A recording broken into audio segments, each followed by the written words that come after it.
हम CSS के बारे में बात करेंगे। अभी तक हम HTML पे काम कर रहे थे। HTML की हेल्प से हम अलग अलग तरीके के वेब पेजेस बना रहे थे, जिसमें हम हमारी जैसे भी इच्छा थी उस तरीके का कंटेंट डाल रहे थे और थोड़ी बहुत फॉर्मेटिंग जैसा कुछ काम कर पा रहे थे, बट हम उसमें बहुत ज्यादा फॉर्मेटिंग करके उसको बहुत अच्छी तरीके से अट्रैक्टिव नहीं बना पा रहे थे। तो अब यही काम करने के लिए हम यूज करेंगे CSS का। CSS क्या होता है, CSS का फुल फॉर्म क्या होता है, इसका यूज किस तरीके से किया जाता है, ये सब हम अभी इस बारे में हम बात करेंगे। तो चलिए हम आते हैं हमारे CSS पर। सबसे पहले CSS का फुल फॉर्म बता देती हूँ। CSS का फुल फॉर्म होता है cascading style sheet. Cascading style sheet इसका फुल फॉर्म होता है। और इसका यूज क्यों किया जाता है, इसका यूज इसीलिए किया जाता है ताकि हम ने जो भी HTML की हेल्प से वेब पेजेस बनाए हैं उसमें अट्रैक्टिवनेस ला सके।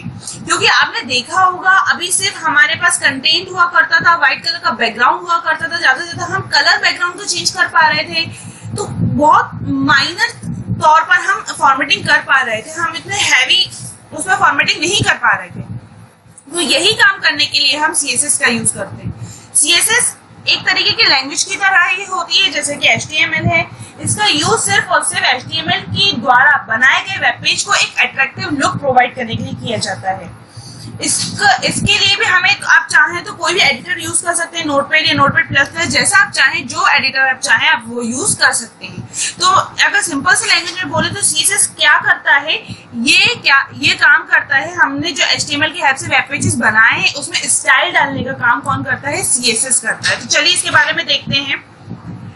Cascading style sheet is used to set the style in web page which contain HTML elements। ये क्या हमें हेल्प करता है, हमें ये हेल्प करता है स्टाइल डालना किसके अंदर, वेब पेज के अंदर, जो कि जिसमें हमने HTML एलिमेंट्स का यूज कर रखा है उसमें स्टाइलिंग डालने का काम कौन करता है, CSS करता है। It set the background colour, इसके द्वारा हम क्या कर सकते हैं, बैकग्राउंड कलर बदल सकते हैं, फॉन्ट साइज बदल सकते हैं, फॉन्ट फैमिली, कलर और भी बहुत सारी अलग अलग तरीके की प्रॉपर्टीज होती हैं जिनका यूज हम हमारे वेब पेज पर कर सकते हैं। तो किसके द्वारा कर सकते हैं हम, जाहिर सी बात है CSS के द्वारा। जनरली जो जितने भी वेब पेजेस में हम यूज करते हैं, जो भी आप CSS यूज कर रहे हो, वो 3 अलग अलग तरह की होती है। नंबर 1 होती है इनलाइन, नंबर 2 होती है इंटरनल जिसे एम्बेडेड भी बोला जाता है, और नंबर 3 होती है एक्सटर्नल। तो ये होती है 3 तरह की CSS। तो अब हम इनके बारे में बात करेंगे कि कौन सा CSS किस तरीके से अप्लाई की जा सकती है। चलिए तो हम आप में आते हैं टाइप ऑफ CSS पर। सबसे पहला है इनलाइन CSS। इनलाइन CSS एक ऐसा CSS होता है जिसमें हमने जो वेब पेज बनाया है, वेब पेज में हमने जो भी HTML टैग का यूज किया है उस एक पर्टिकुलर टैग पर CSS अप्लाई करना। इससे क्या होगा, जो भी हमने CSS अप्लाई की होगी वो पूरे वेब पेज में ना अप्लाई होकर जिस टैग पर अप्लाई की होगी सिर्फ और सिर्फ उसी टैग पर अप्लाई हो पाएगी। Inline CSS contains a CSS property in the body section attached with the element is known as inline CSS. This kind of CSS is specified within the HTML tag using the style attribute। जैसा कि मैंने अभी बताया, इस तरह के CSS को हम किसी HTML टैग पर ही अप्लाई करते हैं और हमें HTML टैग पर अप्लाई करते समय स्टाइल कीवर्ड लिखना होता है, जिससे कि हम सिर्फ और सिर्फ उस टैग के एलिमेंट पर ही CSS लगा पाते हैं। The next is internal and external CSS. This can be used when a single element document must be styled uniquely. The CSS rule should be within the HTML file। अब इसमें क्या होता है, हम पूरे के पूरा हमने जो डॉक्यूमेंट बनाया है, अभी हम हर एक लाइन पर CSS लगा पा रहे थे इनलाइन की हेल्प से, बट हमें उस पूरे डॉक्यूमेंट पे लगाना हो तो उसके लिए हम इंटरनल CSS का काम करते हैं। इसमें हमें क्या करना होता है, हर एक लाइन पर शो नहीं करना होता है, हमें उस CSS को उस HTML फाइल के अंदर ही डिफाइन करना होता है। कौन से सेक्शन में, हेड सेक्शन में। जब हमने अभी HTML के जो डॉक्यूमेंट्स बनाए थे उसमें था HTML हेड, वो जो हेड सेक्शन होता है उस सेक्शन के अंदर बताई गई CSS को इंटरनल CSS बोला जाता है।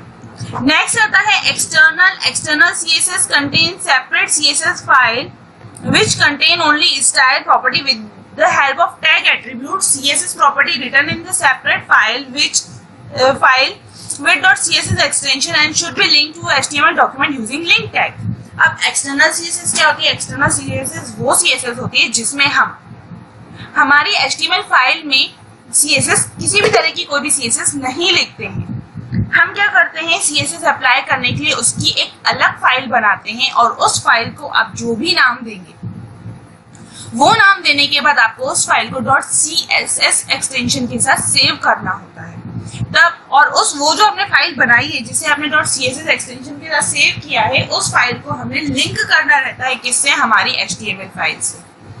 तो इस वाले CSS में होता क्या है जनरली कि जितनी भी CSS प्रॉपर्टीज होती हैं वो हमारी दूसरी फाइल में होती है और उस फाइल को हम .css एक्सटेंशन के साथ सेव करते हैं और उस CSS वाली फाइल को हम हमारे HTML डॉक्यूमेंट के साथ लिंक कर देते हैं।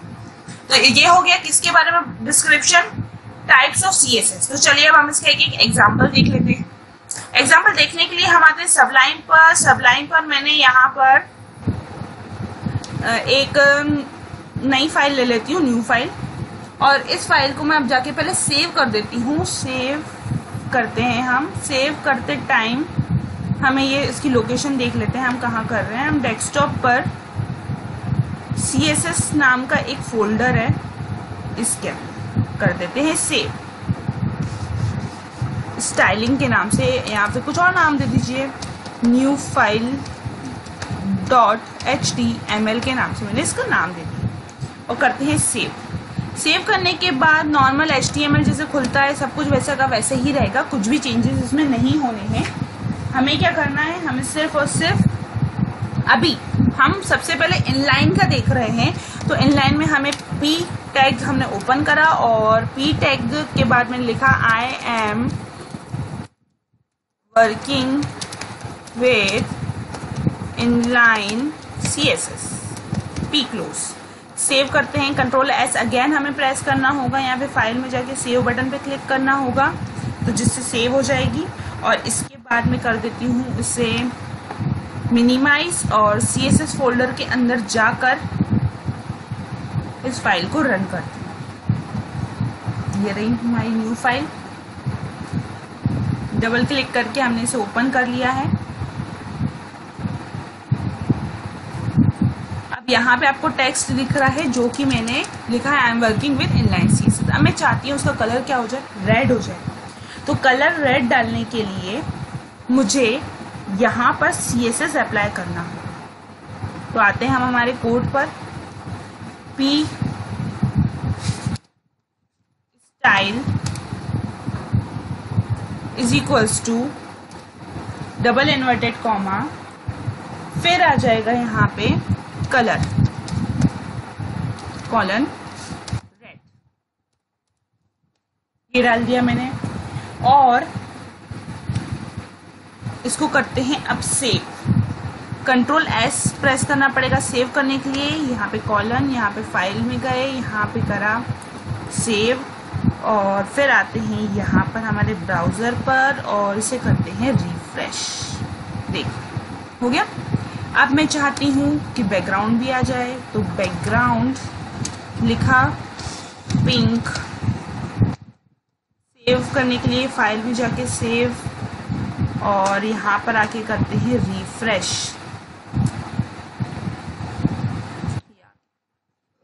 अब जैसे कि आप देख पा रहे हैं कि यहाँ पर जितने में टेक्स्ट लिखा हुआ है उतने में ही कलर हुआ है। आप चाहें तो उसकी हाइट वेट भी डिफाइन कर सकते हैं। हाइट मैंने दिया 500 px और विड्थ हमने दे दी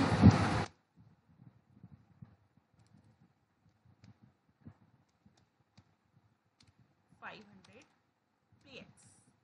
तो इतने में ही कलर आएगा और जो टेक्स्ट होगा उतने में ही सीमित रहेगा। सेव करने के लिए अगेन हमें जाना पड़ेगा फाइल पर, सेव, और यहाँ पर आकर हम करते हैं रिफ्रेश।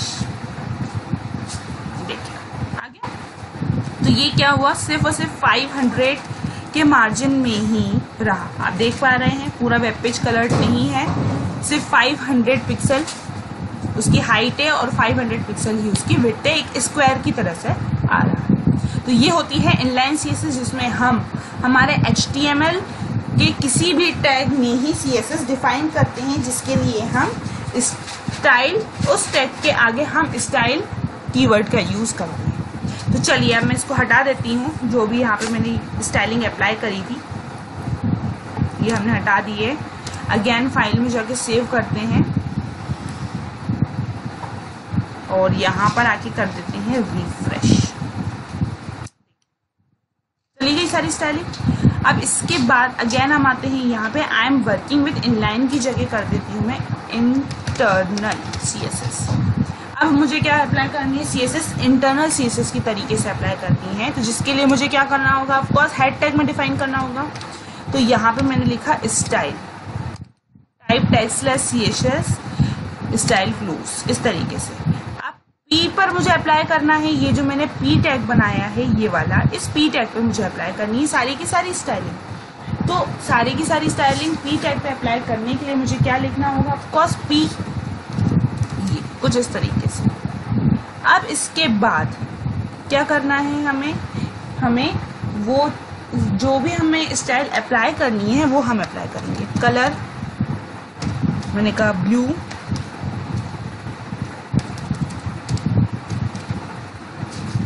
BLUE, और करते हैं सेव फाइल में जाकर, और फिर यहाँ पर आके करते हैं रिफ्रेश। देख पा रहे हैं ब्लू हो गया टेक्स्ट। इसके बाद बैकग्राउंड कलर में अप्लाई कर देती हूँ, बैकग्राउंड येलो। सेव करते हैं फाइल में जाके, सेव, और यहाँ पर आकर क्या करना होगा हमें, रिफ्रेश बैकग्राउंड। तो ये हो गई कौन सी CSS, इंटरनल CSS। अब last one is that external CSS। तो ये मैं हटा देती हूँ और यहाँ से मैं से कर देती हूँ एक्सटर्नल।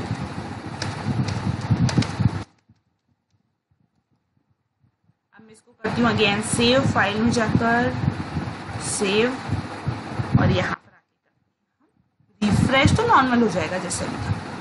अब नेक्स्ट जो लास्ट हमारा एक्सटर्नल बचा है, तो उसके लिए मुझे क्या करना होगा, सबलाइन पे जाना होगा, फाइल में जाके एक न्यू फाइल ले ली। मुझे किस पर अप्लाई करना है, P पर। ये मैंने P पर अप्लाई कर दिया। क्या अप्लाई करना है, कलर कैन बैकग्राउंड येलो, ये डाल दिया मैंने, ठीक है। और फाइल में जाते हैं और उसे सेव करेंगे उसी फोल्डर के अंदर जिसके अंदर हमारी फाइल थी, ये डेस्कटॉप CSS के अंदर न्यू फाइल। तो मैंने यहाँ पे दे दिया न्यू स्टाइल .css और करा सेव, ठीक है। अब ये जो न्यू स्टाइल .css मैंने फाइल बनाई है, ये तो मैंने बना ली। अब मुझे क्या करना होगा, इस फाइल को मेरी इस न्यू फाइल से लिंक करना होगा। तो लिंक करने का प्रोसीजर मैं आपको बता दूं, हेड टैग के अंदर आपको लिखना होगा क्या, link rail style sheet type text/css href के अंदर आता है क्या, हमारी फाइल का नाम। मैंने क्या नाम दिया था, न्यू स्टाइल .css, ठीक है। अब इसे भी जाके करना होगा कि सेव, फाइल में गए, सेव करा, और यहाँ पर आके करते हैं हम रिफ्रेश। इस बार मैंने जो मेरी ये फाइल है, न्यू फाइल नाम की जो फाइल है, इसके अंदर मैंने किसी भी तरह की कोई भी CSS नहीं डाली है। हम गया ये, इसके अंदर मैंने कोई भी CSS नहीं डाली है, बट जिसमें मैंने CSS डाली है, ये वाली फाइल जिसका नाम है न्यू स्टाइल .css, इस फाइल को मैंने अपनी इस फाइल से लिंक किया है। लिंक करने के लिए यूज किया है मैंने link rail style sheet type text/css href, मतलब hyper reference new style .css। File के नाम के साथ साथ मुझे उसका एक्सटेंशन भी बताना होगा। तो ये होता है एक्सटर्नल CSS, जिसमें हम क्या करते हैं, पूरी की पूरी CSS एक दूसरी फाइल में डिफाइन करते हैं और उस फाइल को अपनी इस फाइल से लिंक करते हैं।